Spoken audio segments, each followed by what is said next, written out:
نحمدہ ونصلی ونسلم علی رسولہ الکریم اما بعد فاعوذ باللہ من الشیطان الرجیم بسم اللہ الرحمن الرحیم۔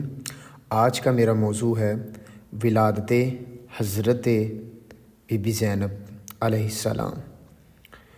یکم شعبان اور کچھ روایات میں 5 جمادی الاولیٰ 6 ہجری کو محمد مصطفیٰ صلی اللہ علیہ وآلہ وسلم کی صاحبزادی سیدہ کائنات خاتون جنت حضرت فاطمہ الزہرا علیہ السلام اور شیر خدا مولا کائنات فاتح خیبر حضرت علی رضی اللہ تعالی عنہ کو اللہ تعالی نے بیٹی کی نعمت عطا کی۔ اس وقت نبی کریم صلی اللہ علیہ وآلہ وسلم مدینہ میں موجود نہیں تھے، تو کچھ دن بعد جب آپ مدینہ میں واپس آئے تو سب سے پہلے آپ اپنی بیٹی کے گھر تشریف لے گئے۔ تو آپ صلی اللہ علیہ وآلہ وسلم نے اپنی نواسی کو گود میں اٹھایا اور مسکرا کر فرمانے لگے، اس کی صورت اس کی نانی حضرت خدیجہ الکبریٰ کے ساتھ ملتی ہے۔ اے فاطمہ، اس کی آنکھیں اپنے باپ شیر خدا حضرت علی کے ساتھ ملتی ہیں۔ پھر آپ نے کہا، یہ میری نواسی باپ کی زینت ہے۔ اسی وقت حضرت جبرائیل علیہ السلام حاضر خدمت ہوئے اور آپ علیہ السلام کا نام حضرت زینب بتایا، تو حضور اکرم صلی اللہ علیہ وآلہ وسلم نے اپنی نواسی کا نام حضرت زینب علیہ السلام رکھا۔ حضرت فاطمہ الزہرا مبارکباد دینے لگی تو آپ صلی اللہ علیہ وآلہ وسلم کی آنکھوں میں آنسو آ گئے۔ تو حضرت علی نے پوچھا، یا رسول اللہ صلی اللہ علیہ وآلہ وسلم، اس خوشی کے موقع پر آپ کی آنکھوں میں آنسو کیوں؟ تو آپ صلی اللہ علیہ وآلہ وسلم نے فرمایا، اے علی، میرے جانے کے بعد جب میرے نواسوں کو شہید کر دیا جائے گا، ان پر ظلم و ستم ہوں گے، تو میری یہ نواسی صبر کا دامن نہیں چھوڑے گی، اپنی ماں اور اپنے نانا کی شریعت کا دامن کبھی نہیں چھوڑے گی۔ تو حضرت زینب کی پاکیزہ پرورش حضور اکرم صلی اللہ علیہ وآلہ وسلم کی بھرپور محبت اور اعانت میں ہوئی، لیکن بچپن کے پہلے مراحل میں ہی حضور اکرم صلی اللہ علیہ وآلہ وسلم کا ظاہری وصال ہو گیا۔ پھر آپ صلی اللہ علیہ وآلہ وسلم کے کچھ ہی عرصہ کے بعد روایات میں آتا ہے کہ 6 ماہ بعد آپ علیہ السلام کی والدہ حضرت فاطمہ الزہرا بھی اپنے حقیقی خدا کے پاس چلے گئے، تاہم انہوں نے اپنے والد محترم حضرت علی المرتضیٰ سے خوب علم سیکھا اور پرورش پائی۔ آپ علیہ السلام کو ادب اور معرفت میں یکتا زمانہ بنا دیا۔ حضرت عبداللہ بن جعفر طیار جناب علی کے بھائی تھے۔ ان کے بیٹے کے ساتھ حضرت زینب کا نکاح ہوا۔ حضرت عبداللہ بن جعفر طیار مدینہ میں ہی رہائش پذیر ہیں۔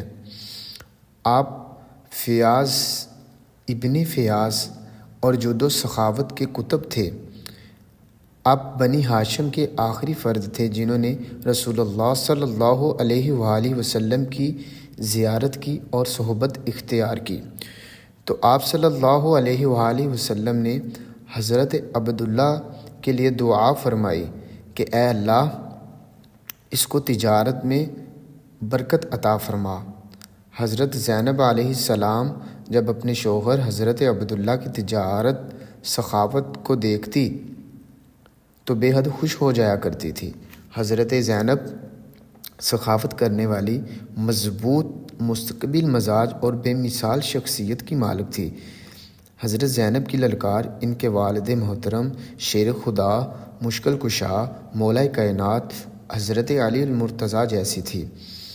تو ایک دفعہ کربلا میں جب اپنے بھائی حسین علیہ السلام کے خیمے کے پاس گئی تو انہوں نے بہادری پر ابھارنے والے اشعار پڑھے، تو حضرت امام حسین علیہ السلام نے وصیت کی، اے میری بہن، حالات جیسے بھی ہوں، نانا کی شریعت کا خیال رکھنا، پردے کا خیال رکھنا۔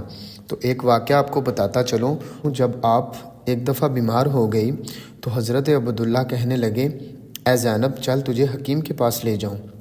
تو حضرت زینب علیہ السلام کہنے لگی آپ جائیے میرا حال بتا کر طبیب سے دوائی لے آئیں۔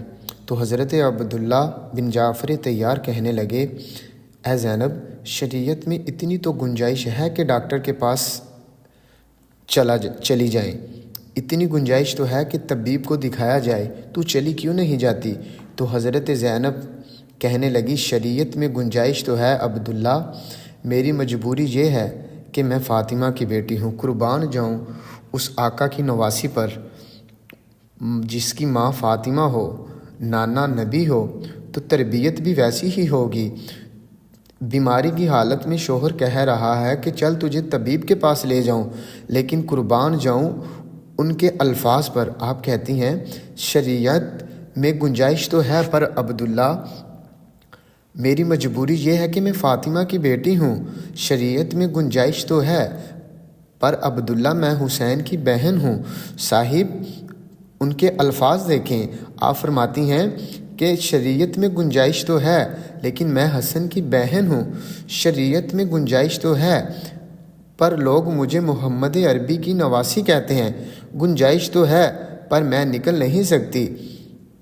اس لیے کہ جتنا اپنے آپ کو کوئی دین کے قریب جانتا ہے اتنا اس کے پیروں میں شریعت کی زنجیریں زیادہ ہوتی ہیں۔ تو آپ جائیں میری دوائی لے آئیں۔ تو آپ فرماتے ہیں اگر آپ جائیں گی نہیں، بیمار زیادہ ہو گئی، اگر آپ کو کچھ ہو گیا، تو آپ فرماتی ہیں کہ اے عبداللہ اگر میرا وصال بھی ہو گیا تو میں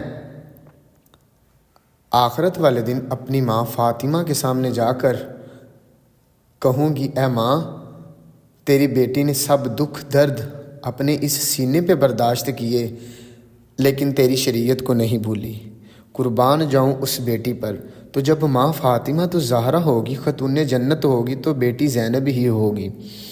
تو جب حضرت امام حسین نے فرمایا کہ بہن حالات جیسے بھی ہوں پردے کا خیال رکھنا، جب آپ امام حسین علیہ السلام شہید ہو گئے تو حضرت زینب نے آپ کی وصیت کو پورا کر کے دکھایا۔ جب یزید ملعون کے سامنے پیش کیا گیا دربار میں تو حضرت زینب علیہ السلام ڈٹ کر کھڑی ہو گئی۔ حضرت زینب نے اپنے بھائیوں، بھانجوں، اپنے بیٹوں کو شہید ہوتے ہوئے دیکھا۔ قربان جاؤں اس ذات پر، اپنے بھائیوں کو شہید ہوتے ہوئے دیکھا، بھانجوں کو شہید، یہاں تک کہ اپنے بیٹوں کو شہید ہوتے ہوئے دیکھ کر بھی وہ زینب نہیں صبر کا دامن نہیں چھوڑا۔ بھائی حسین کے سر مبارک کو نیزے کی نوک پر رکھا ہوا دیکھ کر سینکڑوں میل چل کر دمشق کے بازاروں میں گیا تو وہ زینب ان لمحات میں، ان حالات میں صبر کا دامن نہیں چھوڑا، حیا کا دامن نہیں چھوڑا، اپنی ماں کی تربیت کو نہیں چھوڑا۔ وہ زینب اتنی مشکلات کے بعد بھی ڈٹ کر با پردہ ہو کر صبر کا ساتھ تھامے ہوئے ہے، صبر کا دامن نہیں چھوڑا انہوں نے۔ تو اللہ رب العالمین میری آج کی ماں بہنوں کو نبی کریم صلی اللہ علیہ وآلہ وسلم کے طفیل حضرت فاطمہ الزہرا اور حضرت زینب کی سیرت پاک پر عمل کرنے کی توفیق عطا فرمائے۔ وما علینا الا البلاغ المبین۔